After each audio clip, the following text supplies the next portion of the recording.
c'est une journée ordinaire au travail comme il s'en passe tant d'autres. Kevin passe une matinée normale dans son bureau. Kevin, c'est un utilisateur lambda d'internet et comme d'habitude, il consulte ses mails. Ce matin, il en reçoit un en particulier et Kevin, il est trop content. En fait, c'est son cousin qui l'a perdu de vue, devenu prince du Nigeria, qui voudrait lui donner 10 millions d'euros.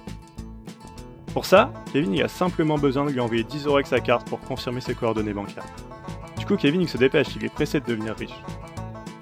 Mais en fait, ce qu'il ne sait pas, c'est qu'il n'a pas été contacté par son cousin, le prétendu prince, mais par un usurpateur. En fait, celui-ci veut lui voler son argent. Kevin, il attend impatiemment ces 10 millions.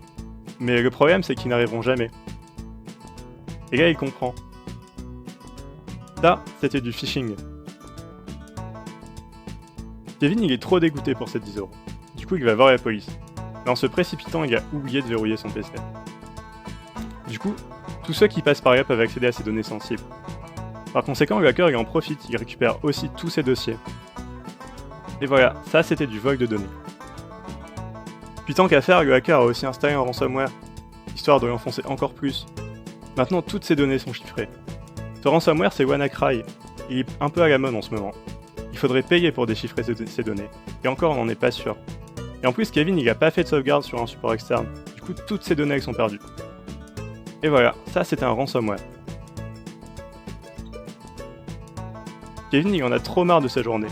Du coup, il décide d'aller changer les idées. Toute cette histoire lui a donné faim, donc il se paye un resto pour aller oublier tout ça.